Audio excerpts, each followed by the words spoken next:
नमस्कार साथियों, आपके अपने चैनल शिक्षा समीक्षा में आप लोगों का हार्दिक स्वागत है। हम उम्मीद करते हैं कि आप सभी लोग स्वस्थ होंगे और प्रसन्न होंगे। हम आज आपके लिए लाए हैं द हिंदू न्यूज़पेपर की कुछ वोकेबलरीज जो कि परीक्षा के दृष्टिकोण से बहुत ही महत्वपूर्ण है और बहुत ही उपयोगी हैं। परीक्षा की दृष्टि के अलावा भी हमारे दैनिक जीवन में ये वोकेबलरीज बहुत काम आती हैं। तो हम स्टार्ट करते हैं। आज का हमारा पहला वर्ड है रिप।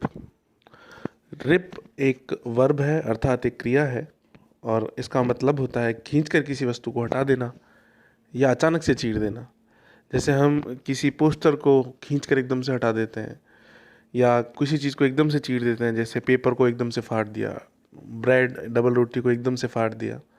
तो ये इसका मीनिंग होता है। सेकंड फॉर्म अर्थात पास्ट सिंपल और थर्ड फॉर्म अर्थात पास्ट पार्टिसिपल, दोनों एक ही हैं। रिप्ड, RIPPED इनकी स्पेलिंग होती है। एग्जाम्पल देखते हैं हम लोग। He ripped the poster from the wall, अर्थात उसने पोस्टर को वॉल से एकदम से हटाया। रिप्ड ये सेकंड थर्ड फॉर्म है। उसने पोस्टर को वॉल से यानी दीवार से एकदम से हटाया। अब दूसरा वर्ड देखते हैं। दूसरा वर्ड है हमारा क्रिपल। इसकी स्पेलिंग है CRIPPLE और ये भी एक वर्ब है, अर्थात क्रिया।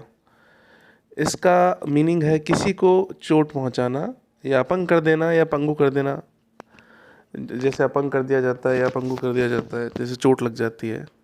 और भी कई अर्थ हो सकते हैं इसके। अब इसका सेकंड फॉर्म और थर्ड फॉर्म देखते हैं। सेकंड और थर्ड फॉर्म इसका क्रिपल्ड है, जिसकी स्पेलिंग है CRIPPLED। इसका एग्जाम्पल देखते हैं। The recession has crippled the motor industry. देखिए यहाँ पे इसका दूसरी प्रकार से अर्थ निकाला गया है, लगभग वही है। जैसे रिसेशन यानी मंदी, मंदी के कारण मोटर इंडस्ट्री पंगु हो गई या अपंग हो गई या बहुत बहुत ही उसकी हालत खस्ता हो गई, ये भी कहा जा सकता है।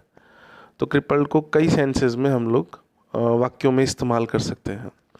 तीसरा वर्ड हम लोग देखते हैं मिज़ेरी। मिज़ेरी एक नाउन है, नाउन अर्थात संज्ञा, और इसका मीनिंग होता है घोर निराशा या व्यथा, बहुत परेशानी, तकलीफ़, दुर्दशा, और भी बहुत सारे इससे मिलते जुलते वर्ड्स हो सकते हैं। इनके एग्जाम्पल देखते हैं हम लोग। Please tell me about your misery. इसका मतलब है कि अपनी जो आपका दुख है, परेशानी है, तकलीफ़ है, जो भी है उसके बारे में हमें बताइए। तो ये क्वेश्चन मार्क सेंटेंस है, तो आप लोग देख सकते हैं। अब देखते हैं मिसेरी से ही मिलकर बना है मिजरेबली, जो कि एक एडवर्ब है। एडवर्ब अर्थात क्रिया विशेषण, जो क्रिया की विशेषता बताता है। ये क्रिया के साथ लगता है हमेशा। इसका मीनिंग आप देखिए, दयनीय भाव से या बुरी तरह से। देखते हैं, I stared miserably out of the window.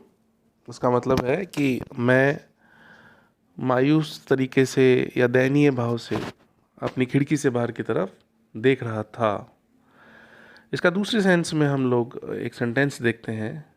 He failed miserably as a film director. यहाँ पे इसका मीनिंग होगा वह एक फिल्म डायरेक्टर की तरह बुरी तरीके से फेल हुआ, यानी वो एक फिल्म डायरेक्टर था और फिल्म डायरेक्शन में वो बुरी तरीके से फेल हुआ। तो आप लोग देख सकते हैं दोनों एग्जाम्पल्स में इसका अलग अलग उपयोग हुआ है, अलग अलग यूज़ हुआ है। तो कई बार कई वर्ड्स का अलग अलग सेंटेंसेस में अलग अलग उपयोग हो सकता है। तो आप लोग इस वर्ड को ध्यान रखिए, इसका भी कई तरीके से उपयोग हो रहा है। इसके बाद नेक्स्ट वर्ड हम लोग देखते हैं माइज़र। माइज़र का मीनिंग है, एक ये नाउन है, ये नाउन है, संज्ञा है। इसका मीनिंग है कंजूस या कृपण, यानी कोई व्यक्ति कंजूस होता है उसे हम लोग माइज़र कह सकते हैं। इसका एग्जाम्पल है typical miser, he hid his money in the house in various places. Hid hide का सेकंड फॉर्म है, तो इससे कंफ्यूज मत होइएगा आप।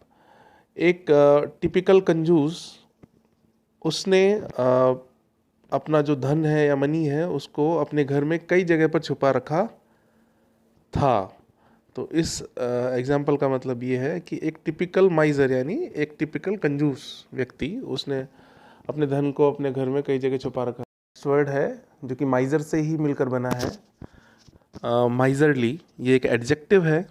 एडजेक्टिव मतलब संज्ञा विशेषण या जो संज्ञा की विशेषता बताता हो, यानी जो नाउन की विशेषता बताता हो उसे हम लोग एडजेक्टिव बोलते हैं। अब इसका मीनिंग है कंजूसी भरा। इसका एग्जाम्पल देखते हैं। His miserly brother has many plots in various locations। यहाँ पे ब्रदर एक नाउन है यानी एक संज्ञा है, उस संज्ञा की विशेषता बता रहा है हमारा माइजरली। इस सेंटेंस का मीनिंग है उसका कंजूस भाई, माइजरली ब्रदर मीनिंग कंजूस भाई, उसके कंजूस भाई के पास अलग अलग लोकेशंस पे बहुत सारे प्लॉट्स हैं। इस सेंटेंस का मतलब ये हुआ। तो यहाँ पे माइजरली एक एडजेक्टिव है जिसका मीनिंग है कंजूसी भरा, तो आप लोग देख सकते हैं। सेवंथ वर्ड हमारा है स्टीड फास्ट। ये भी एक एडजेक्टिव है। ये भी एडजेक्टिव मतलब जैसे मैंने आपको बताया नाउन की विशेषता बताता है या संज्ञा की विशेषता बताता है, उसे हम लोग एडजेक्टिव बोल सकते हैं। इसका मीनिंग होता है दृढ़, कोई अपनी बात पे अडिग रहे, दृढ़ रहे, निरंतर स्थिर या अचल रहे कोई भी अपनी बात पे। इसका एग्जाम्पल देखते हैं। Farmers remain steadfast to their cause.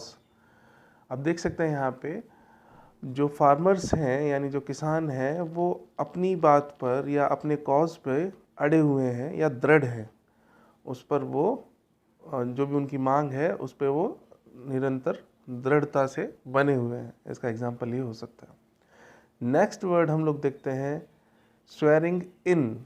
Swearing in एक नाउन है और इसका मीनिंग है शपथ ग्रहण करना। और एग्जाम्पल देखते हैं हम इसका। ममता दीदीज स्वेरिंग इन ऑन 5 मई। ममता दीदी 5 मई को शपथ ग्रहण करेंगी या करती हैं। ममता दीदी स्वेरिंग इन ऑन 5 मई यानी ममता दीदी 5 मई को शपथ ग्रहण करेंगी या करने वाली हैं।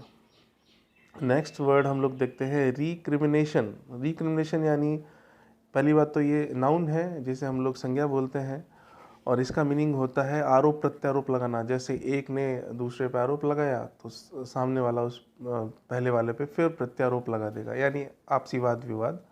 अब इसका एग्जाम्पल देखते हैं। Delhi comma centre recommendations no solace to citizens.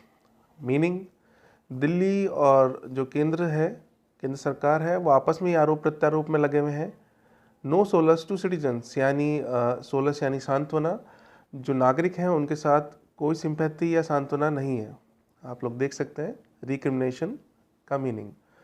10th और आखिरी आज का वर्ड है हमारा इनोकुलेशन। जैसा कि कोविड चल रहा है, कोविड-19, पहली बात तो ये एक नाउन है, दूसरा इसका मीनिंग होता है टीकाकरण। तो आप लोग एग्जाम्पल देख सकते हैं। Gurugram gets 20 inoculation sites. Sentence का मीनिंग है कि गुरुग्राम को 20 टीकाकरण साइट्स मिली हैं, अर्थात वहाँ पे डेवलप हुई है 20 टीकाकरण साइट्स। आज के हमारे 10 वर्ड पूरे हुए और हमारी कोशिश रहेगी कि बहुत शॉर्ट टाइम में, बहुत ही कम समय में ये वर्ड्स आपको सिखाए जाएं। जितने भी वर्ड्स हम एक वीडियो में ला सकते हैं वो आपको सिखाए जाएं, हमारी कोशिश रहेगी।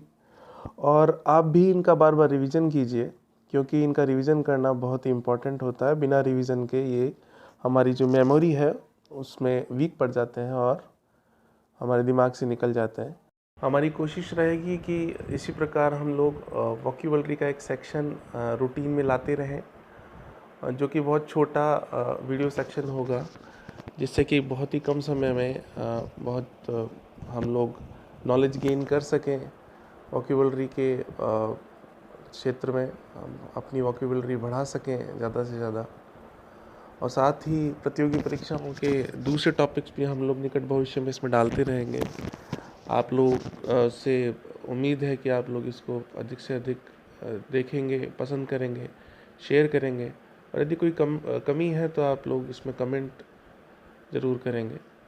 और शिक्षा समीक्षा चैनल के इस वीडियो को देखने के लिए आप लोगों का बेहद शुक्रिया। Thanks for watching.